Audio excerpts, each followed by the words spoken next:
Olá, eu sou Gustavo Carrelli e esse é o PDV. Liderar no varejo nunca foi tarefa simples, mas diante de um cenário de incertezas, mudanças aceleradas e jornadas de compra cada vez mais fragmentadas, o desafio ganhou novos contornos. No episódio de hoje, a gente recebe Ricardo Pastore, especialista em varejo e consumo, professor da SPM e conselheiro de várias empresas. Na conversa comigo e com Adriano Sambugaro, ele fala sobre o novo papel das lideranças, os erros mais comuns dos varejistas ao desenhar uma jornada omnichannel, o verdadeiro protagonismo da loja física e os avanços do retail media no Brasil. E ainda compartilha aprendizados de sua trajetória profissional, como o dia em que foi chamado para resolver um problema de uma categoria inteira e teve que sair do escritório, ouvir o cliente, ouvir os seus gerentes, estudar a concorrência para depois mudar o jogo. Ficou curioso? Bora para a conversa. Bom, Ricardo, com a sua experiência e olhando a trajetória do varejo dos últimos anos e desafios que acumulam no horizonte, qual que você enxerga como o principal papel das lideranças no setor hoje? Bom, Adriano, eu vejo assim uma necessidade de adaptação rápida. Nós estamos vendo quantas mudanças estão acontecendo, né? Um cenário conturbado. Então, essa ambidestria, né? Essa capacidade de entregar o agora e olhar para o futuro. Eu acho que é um momento desafiador para a liderança, especificamente, né? Pressão por resultados, fazer essa leitura rápida de cenários, tomar decisão rápida, não tão comprometedora, né? Uma decisão que vai comprometer o negócio, o resultado, o próprio mês. Então, o grau de incerteza cresceu muito, né? Exatamente. Então, o executivo, a liderança nesse momento, tem que ter uma mente aberta. Não pode ser muito preso a certos conceitos. Muitas coisas que aprendemos no passado estão em dúvida nesse momento. A certeza temos um resultado a entregar, né? Temos um time a motivar, temos um cliente a cativar e uma concorrência a manter distância. Esses parâmetros, eles são os mesmos dia após dia, mas o que muda é a estratégia de como lidar, né, com essas variáveis. E essa liderança, perfil de liderança, ou a característica da liderança, primeiro é se colocar aberto, é dizer todo dia o que eu mais sei é que nada sei, né? Ter essa humildade, né? Mas ao mesmo tempo ter uma bagagem, porque quem tem conhecimento sempre tem um coelho para tirar da cartola. Esse conhecimento ele passa a ser mais heterogêneo, né? Saber um pouco de tudo.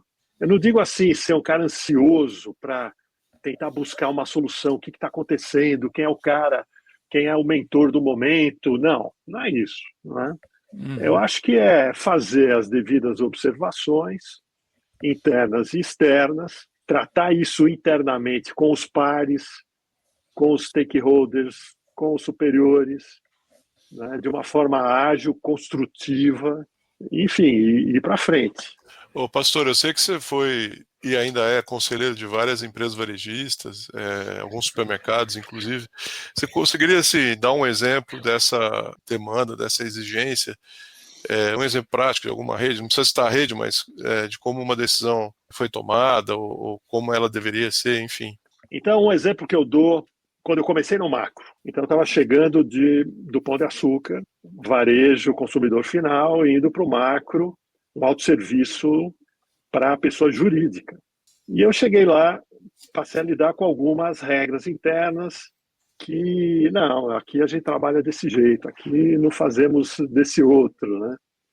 E um dia, ainda no começo, o meu diretor me chamou e falou, olha, tem uma categoria específica aqui que nosso histórico é ruim, iogurtes. E aí ele veio com aquela pergunta que vale 1 milhão, né? Qual é a sua opinião? Por que vamos mal? E numa hora dessa é muito fácil escorregar, porque se você vem com um conhecimento anterior, isso não funciona por causa disso.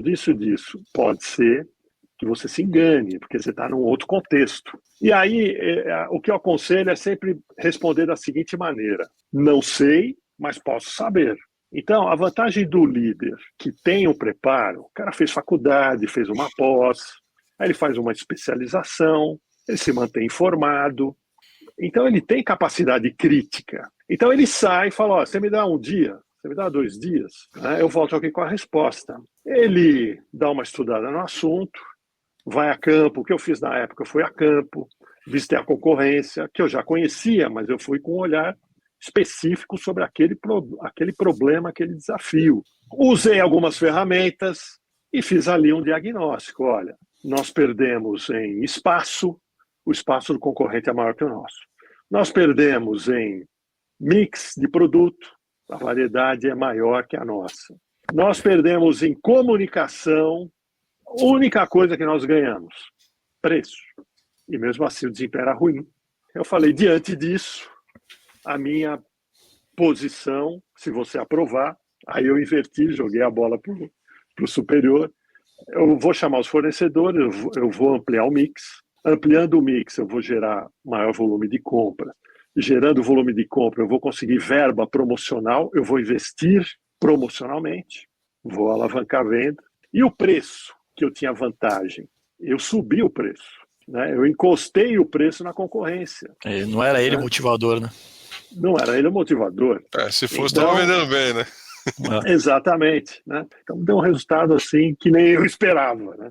Então são alguns exemplos assim, olha, segura a ansiedade, né? Analise criticamente, veja as referências, mas tome a sua decisão. Eu acho que esse é o que faz ganhar o jogo, isso que torna o líder mais autoconfiante. Pastor, você desenvolveu um modelo que se chama momento-chave na experiência do Omnishopper, que ajuda a entender como o consumidor se comporta numa jornada que está cada vez mais fragmentada, né? Que começa num lugar, termina em outro, né? E eu queria saber quais desses momentos costumam ser mais negligenciados pelo varejista. E também, já emendando uma outra dúvida, como isso vai impactar diretamente na conversão ou não desse shopper e também, eventualmente, numa fidelização dele com relação àquela marca, enfim, com aquela loja. Esses momentos-chave, né, eles surgiram, são frutos de pesquisa. Né? Então, a primeira é aquela fase de pesquisa onde o shopper desenvolve conhecimento. Então, fica claro que, à medida que a tecnologia avança, o papel do gestor, né, é desenvolver essa tecnologia e colocar a favor do usuário. O usuário quem é? O shopper. Você vai entrar numa plataforma nova, você vai procurar novos produtos, né? Mas será que esse produto... Agora veio o inverno, você vai comprar roupa de inverno. Será que o tamanho é o meu? Será que serve? Será que eu vou receber na data? Né? Tudo isso são dúvidas que em poucos segundos passam a habitar a nossa cabeça e podem provocar um abandono da jornada. Então, a gente vê assim 2 grupos bem claros, né? Os grupos de plataformas asiáticas, agora o TikTok num modelo ainda mais inovador, TikTok Shop, e as nacionais, com raras exceções, que talvez promovam um modelo mais para o tédio do que para o estresse, ou um estresse negativo, né? Sim. Ou um estresse negativo, talvez, né? Então, essa etapa do início, tá? Que é o investimento necessário do Omnishopper em desenvolver conhecimento naquela jornada para aquele objetivo que ele tem. Então, qual é o objetivo dele hoje? Comprar roupa de frio, ou fazer supermercado no botão turbo em 10 minutos, ou sei lá o quê, ou pagar de outro jeito que eu nunca paguei até hoje. É engraçado, pastor, TikTok, por exemplo, eu sou bastante impactado pelo TikTok Shop, que são pessoas ensinando a comprar no TikTok Shop. É isso. Que acho que é desse caminho. Tem boa parte, é a gente falando o seguinte, mostrando o produto e falando, você quer comprar, entra aqui e tal, mas tem muita gente lá falando, putz, faça desse jeito, o caminho é esse, a melhor maneira é essa, enfim, te ensinando, te colocando lá dentro da plataforma, e eu acho que é isso, você vai ganhando mais confiança e segurança e cortando caminhos para comprar aqueles produtos que são de teu interesse imediato, tá? Às vezes até comprar por impulso, o negócio que você já vê, você já entra, compra e faz. diferente das plataformas tradicionais, como você disse, do comércio varejista que a gente tem hoje, que é uma jornada lá, uma caminhada longa para fazer essas coisas acontecerem, né? É isso aí, Adriano, você tem razão, porque a pesquisa mostra que as pessoas querem aprender com outras pessoas. Então, alguns entrevistados me diziam o seguinte, olha, muitas vezes eu interrompia meu processo de compra e eu ia para o grupo de WhatsApp, grupo da família, e perguntava, alguém já comprou aqui, já comprou isso, já comprou aquilo, né? Então, essa fase é isso, né? Investir, né, em conteúdos que ajudem as pessoas a desenvolverem o lado cognitivo do processo de compra e da segurança emocional, né? Porque aí ele vai. Então, quando você, o Omni-Shopper, fala, já sei, entendi, isso tudo subjetivamente, né? Sim. Aí ele começa a segunda etapa, que é a concepção. Então, a concepção da jornada, cada um faz de um jeito, né? Então, isso o modelo do TikTok Shop mostra muito, né? O modelo é a jornada não linear, né? A jornada não linear pode começar, por exemplo, você vendo um conteúdo, né? Eu estava vendo um conteúdo de automobilismo, e desse conteúdo pode te levar a uma reserva de um restaurante, a compra de uma peça de roupa, né? Ou olhar algum conteúdo turístico, vou viajar. Que tem a ver com o que você estava vendo, enfim. Alguma conexão acontece, né? Sim. Então, esse lado da concepção é muito emocional. Então, você está lidando com pontos de contato. O papel do gestor é escolher esses pontos de contato. No Instagram, estou no Facebook, estou aqui, estou ali, né? Mesmo o físico, em algum momento esses pontos de contato serão ou a loja física, corredor de um shopping, até aeroporto. A gente está vendo muito ponto de contato em aeroporto com retail media, por exemplo. Uhum. E aí a questão é a seguinte, qual é a emoção que eu quero provocar nesse ponto de contato? Então, quando a gente fala em experiência, nós podemos traduzir para emoção. Você tem um grupo de emoções positivas e um grupo de emoções negativas. Então, vamos supor, você quer, eu quero fazer meu cliente rir, sorrir. Você cria lá um momento de humor, um momento, alguma coisa que pode provocar um sorriso, um riso, né? Uma brincadeira. Então, é importante isso, que cada ponto de contato seja planejado minuciosamente a partir da emoção que, quando eu falo você, o líder, a marca, né? A marca, ela é um conjunto de emoções, né? Então, o brand experience, né? Ele tem isso no DNA. Então, como que você entrega aquilo que ele promete? Dessa forma, em cada ponto de contato. Você fala, aqui é o momento da curiosidade, aqui é o momento da satisfação, agora é o momento do orgulho, estou orgulhoso de ter chegado até aqui. Descoberta, né? Sentir valorizado por estar descobrindo algo, né? Valorizado, exatamente. Né? Eu acho até que não tem como não falar de loja física, né, Pastore? E aí eu quero até usar um caso aqui, que eu não sei se é disseminado no Brasil inteiro, mas a gente aqui em São Paulo vê bem, mas você acredita que o ponto de venda ele já está suficientemente redesenhado para o comportamento do Omni-Shopper? E eu queria tocar nesse caso, para mim, que é o busca-busca, né? Que para mim é um exemplo assim, perfeito de uso das mídias e que é zero venda online. E que traz uma massa, uma atratividade para a loja física impressionante. Né? Então, eu não sei se dá para a gente tentar aí, entre traçar o que você falou antes e agora, tentar traçar algum paralelo em si. Apesar, e eu não acho que a experiência da loja física dele seja maravilhosa, para ser sincero, entendeu? Mas, entendeu? Pela proposta, né?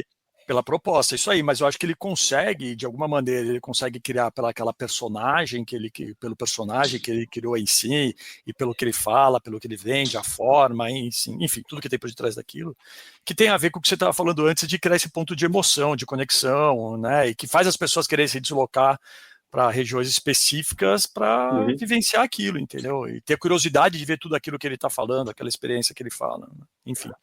Olha, a loja é o principal ponto de contato na memória do shopper, desse omni-shopper, né? Omni-shopper é um termo mais técnico, enfim, mas ele está presente na literatura, tem várias publicações com esse termo, né? E ele caracteriza o shopper na jornada omni. Vou partir desse princípio. Ó. O principal ponto de contato é a loja física. Então, quando você elenca todos os pontos de contato, ou vários, físicos e digitais, o omni-shopper aponta a loja física. Isso, para mim, foi uma surpresa. Aponta a loja física como o principal. A primeira resposta que ele dá, o que vem na cabeça, o que vem em mente. Então, isso já indica que uma estratégia omnichannel, para ela ser completa, bem feita, e bem feita dá resultado, melhor resultado. O resultado tem a ver com fidelização e LTV, né? Tem que ter uma loja física no meio. Então, quem tem a loja física já tem uma vantagem competitiva diante de quem não tem. Então, essa sua pergunta significa dizer o seguinte: quem não está utilizando a loja física como um hub de experiência está desperdiçando, no mínimo está desperdiçando. Por isso, pastor, você acha que algumas marcas que nasceram digitais começaram a abrir as lojas físicas? Tem a ver com esse movimento? Tem a ver total. Eu tô curioso, você falou das duas primeiras. Você falou o primeiro tem muito a ver com aprendizado e o segundo muito com a parte emocional. Ainda faltam duas etapas aí, eu tô curioso para saber essas outras duas. Eu acho que o ponto de contato, que é a terceira, eu misturei a segunda com a terceira, né? Mas o ponto de contato é isso, é definir qual é a emoção que você quer em cada um deles. Não pode ser assim, o grupo predominante na internet, no Omni, é aquele consumidor utilitarista, aquele que é rápido, ele quer as coisas ágeis e sem atrito. Agora, ágil e sem atrito tende a virar uma commodity, ou virar commodities, né? À medida que as plataformas se modernizam, todo mundo daqui a pouco é rápido e sem atrito. Qual vai ser o diferencial? O emocional. Então, né, eu sou rápido, sem atrito e ainda entrego uma emoção positiva. Então, aí você tem chance de fidelizar, né? Então, a experiência com contato, o contato com a experiência é isso. Promover, fazer esse cliente fluir pela jornada, né, por meio da construção de um conjunto de emoções positivas. E aí ele evolui. E no final é a avaliação. Eu acho que aí também responde um pouco os dois extremos, viu, Gustavo? Essa parte da avaliação é negligenciada. Eu também falo muito disso em sala de aula, em palestras, em mentorias, né? E eu sempre dou exemplo, olha, o Uber talvez seja o exemplo mais prático. Você termina uma corrida do Uber e já manda lá as estrelinhas. Você recebe iFood, Rappi, mesma coisa. Como é que foi a entrega, como está a qualidade da comida, né? Agora, tem jornadas que são complexas, longas, né?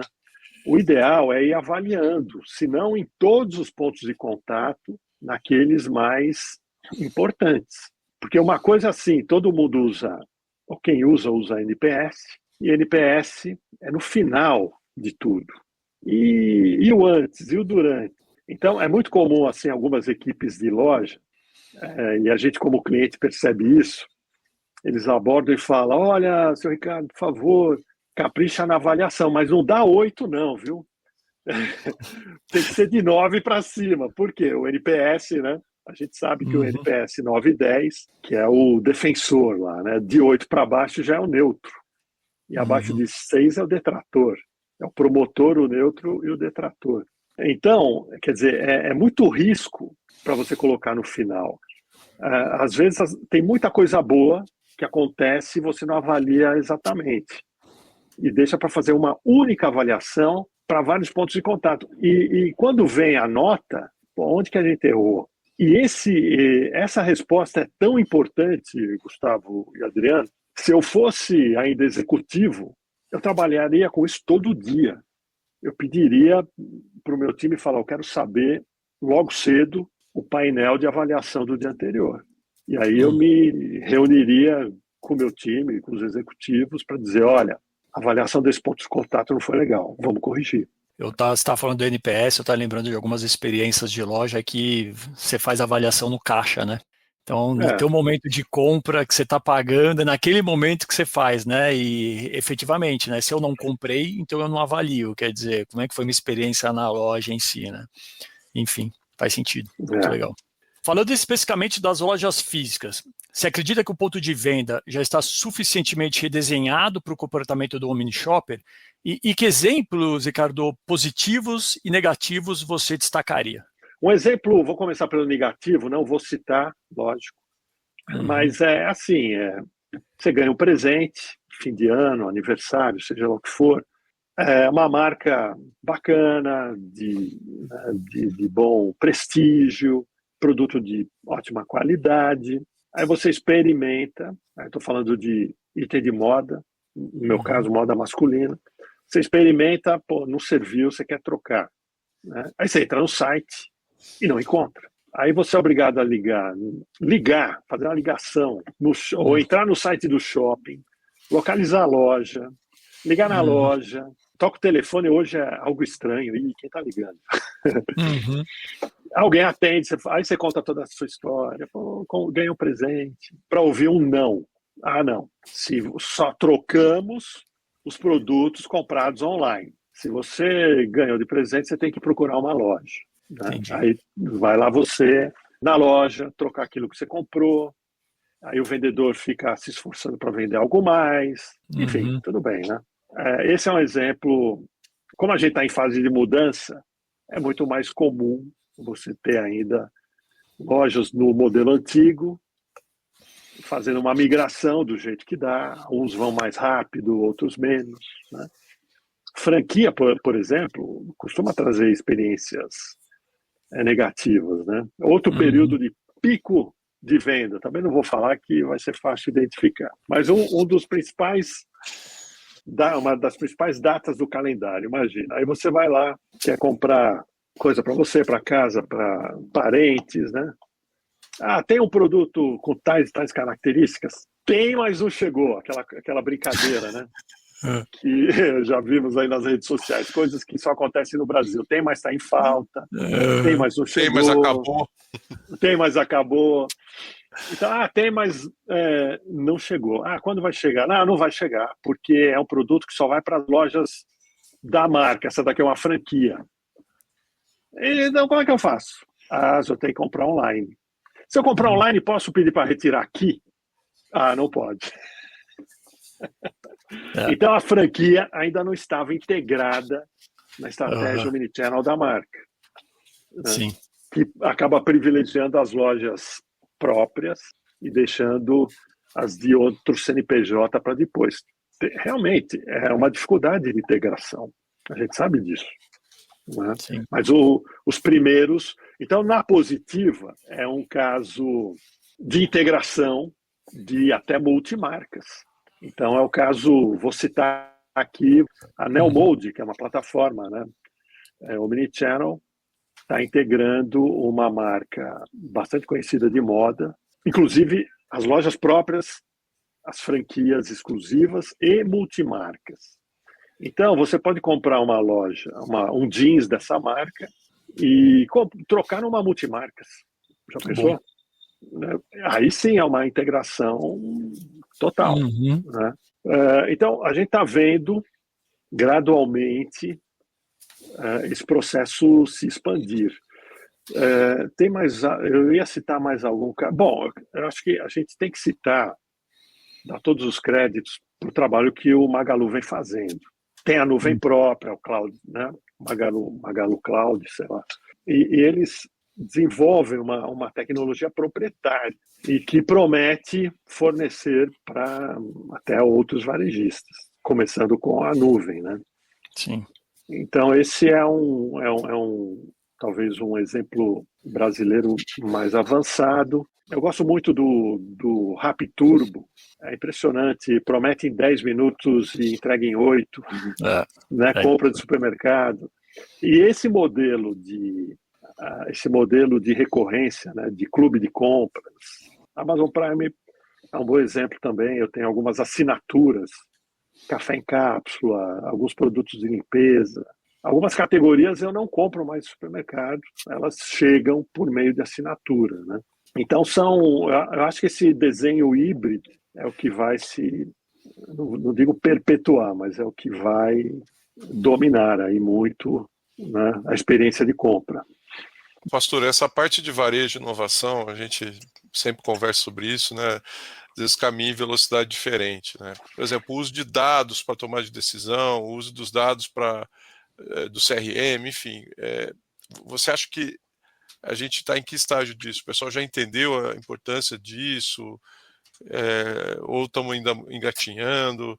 Me fala um pouquinho disso. A gente sempre fala de uso de dados aqui no PDV, né, no podcast, mas a gente queria ouvir de você a sua percepção, né, com essa visão acadêmica e de negócio que você tem. Olha, Gustavo, eu acho que à medida que a inovação avança, a questão do uso dos dados se torna mais escandalosa, né? Mais gritante. Tá? E eu estou me referindo à retail media. Então, se o varejista pretende desenvolver uma nova atividade, uma atividade que traga dinheiro novo para dentro de casa, essa atividade é retail media. Ele só vai conseguir implementar uma rede de retail media em suas lojas se ele trabalhar com os dados. Se ele transformar esses dados em métricas, né? Que aí sim ele vai atrair o anunciante. Uhum. E aí a gente está falando das grandes marcas. Então, hoje, como é o processo de investimento em comunicação? Você vai para o Google Ads, você tem um plano lá, você gasta 1.000, 2.000, de acordo com o orçamento, tem empresa que gasta milhões para, né, movimentar seu site, seu e-commerce. Além do Google, tem a Meta, Instagram principalmente, Facebook também. Todos eles fornecem informações valiosíssimas. Então, você está anunciando, você está recebendo feedback. Quem você impactou, quantos cliques, tudo. Todas as métricas. Então, o retail media, o primeiro passo é isso, é tentar chegar nesse nível, oferecer o mesmo feedback que Google e Meta oferecem. Agora, o outro fator que está todo dia aí batendo, né, na nossa cara é a inteligência artificial. Então, o uso de inteligência artificial de uma forma eficiente dentro da empresa depende do uso dos dados que essa empresa gera. Né? Uhum. Então, eu posso ter um agente trabalhando com o pessoal de compras, eu posso ter um outro agente trabalhando com o pessoal de marketing, com RH, com todas as áreas. Mas para esse agente funcionar de maneira segura e eficiente, preciso trabalhar com meus dados internos. Essas duas frentes de inovação, Gustavo e Adriano, elas mais que justificam as empresas a falar, agora deu, agora chegou. Nós vamos ter que fazer um trabalho sério aqui. Primeira coisa, entender o que é isso.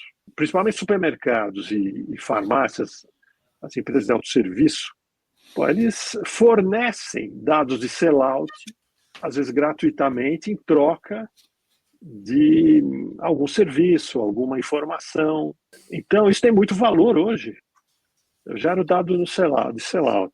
A NVIDIA está anunciando modelos de captação de dados ao longo dos corredores, por sensores. Né? Então, hoje em dia, o sensor não faz muita diferença. Pode ser uma câmera, a interrupção de vários meios. Vários meios. Né? Agora, o segredo está onde? Para onde vai esse dado? E como eu vou tratar esse dado? Né? Aí é que está. Né? Então, eu começaria. Quem tem CRM, ok, já tem. Né? É uma fonte, sem dúvida, mas muitas vezes o CRM tem uma representatividade baixa, né, da base de clientes. Agora, o sellout não, o sellout é 100%. Toda venda que eu fizer, eu posso trabalhar com esse dado. Inclusive, quando a gente vem estudando esse segmento há algum tempo, né? E aí você tem o CRM são os que se identificam, né? Os convertidos ao programa de cashback ou algum programa de incentivos, né? que já não é 100%. Aí a gente tem uma outra fatia dos convertidos, vamos dizer, que são aqueles anônimos, que é um dado importante, que só o CRM não dá. E tem o que acompanha o shopper também, que recebe o impacto da mídia e que também teria que ser contabilizado. Então, quando a gente faz uma análise detalhada, aí falando do que a InWave faz, enfim, do que a gente vem estudando, é você ter dispositivos na loja para identificar audiência que conte pessoas, que conte sexo, idade, enfim, que complementares a isso tudo. Então, eu tenho a audiência total, eu tenho a audiência do CRM e tenho a conversão de pessoas de sellout sem CRM. Né? Desse total de sellout, eu tenho uma parte que vai ser, vamos dizer, cadastrados, uma parte não cadastrada, e vai ter uma pessoa que tem um CPF que não está nesse cupom fiscal, mas que estava junto com esse cara e que recebeu o impacto também. Né? Foi marido e uma mulher. Na hora de passar, vai passar do marido ou da mulher. Só que a mídia impactou os dois. Né? E quando a gente está falando de produtos secundários ou diferentes, né? Por exemplo, seguro, serviço bancário, qualquer outro serviço não alimentar que está anunciando dentro do espaço físico, ele interessa esse segundo também, né? Sim. Não é só o cara que está no CRM e não é só o CPF que efetuou a compra, né? O anunciante não endêmico, né? Exato. Quanto mais qualidade houver na captação e tratamento de dados, análise, geração de insights, mais dinheiro você vai atrair para o seu negócio. Só para fazer um fecho nesse ponto, uma coisa que eu venho percebendo lá na nossa comunidade, né, de IA no varejo. Eu ia perguntar dela para você. Aproveita, vou te interromper. Aproveita e conta um pouco sobre o grupo, o retail. Conta um pouco como é que é a iniciativa, os objetivos, enfim, aproveitando esse gancho aí. Tá bom. Mas, bom, a nossa comunidade, então, foi criada em fevereiro do ano passado para discutir as questões da IA nos processos de varejo. Né? O que me chamou a atenção, o que provocou, né, essa iniciativa foi entender que a IA vai promover impactos nos processos de supply chain, compras, gestão, marketing, relacionamento com clientes e assim por diante. Né? E de lá para cá, o que eu venho assim, me deparando é com a questão cultural. Né? Há uma barreira cultural. As empresas naturalmente resistem às inovações, às mudanças, né, por diversos fatores. Então, eu acho que o primeiro trabalho a se fazer é um tipo de assessment aí às lideranças, né, para identificar quem promove as mudanças, quem segura as mudanças. Então, é quebrar um pouco barreiras. Eu acho que tem que ter um trabalho, né, de formação de visão, um trabalho essencialmente cultural, entender a cultura da empresa, antes até de começar o programa de treinamento. E se chegar lá com um programa mais técnico, é assim que funciona, você pode até habilitar algumas pessoas a apertarem o botão, mas eles vão olhar para cima e vão perguntar, posso apertar o botão? Alguém vai olhar lá de cima, vai dizer, não, espera aí. E a coisa não anda. Continuando um pouco ainda sobre a nossa comunidade, então ela é formada por líderes, gestores, empreendedores, enfim, tem um nível muito bom. A gente promove semanalmente encontros, convidamos, aliás, já queria deixar um convite para vocês apresentarem lá as inovações da InWave, e toda a experiência de vocês. Boa. Porque é um ambiente legal, sai muito debate, né? É isso, e com isso a gente promove o conhecimento e a superação de barreiras, né? Todas as gravações, todas as reuniões são gravadas e publicadas no meu canal no YouTube, @Ricardo Pastore. Tem muito material bacana lá. Pô, Ricardo, super legal. Vou seguir aqui para a nossa perguntinha final, que é o que o varejo ensinou ao Ricardo Pastore. Eu vou dizer que o varejo me ensinou tudo, o varejo me deu tudo, e eu dei tudo de mim para o varejo. Eu vi isso de um líder de uma outra área de atividade, eu achei bacana e eu quero replicar aqui, né? Então, eu aprendi tudo que eu sei graças às empresas, às pessoas, aos fenômenos que aconteceram no varejo. E também me dediquei, né, toda a minha vida profissional a valorizar, né, varejo, os times, os clientes, né, fornecedores, essa relação desde a ponta do fornecedor até a ponta do cliente. Então, sempre me dediquei a isso e eu estou assim, satisfeito. O sentimento, cada vez que avança mais, aumenta a sensação de realização. É muito bom isso. Legal. Obrigado, pastor. Valeu. O PDV é o podcast para te deixar por dentro do varejo e na trilha da tecnologia. O patrocínio é da InWave, a produção é da Fernanda Vasconcelos e o apoio técnico da SoulPods. Segue a gente para não perder nada. É isso. Até o próximo. Tchau.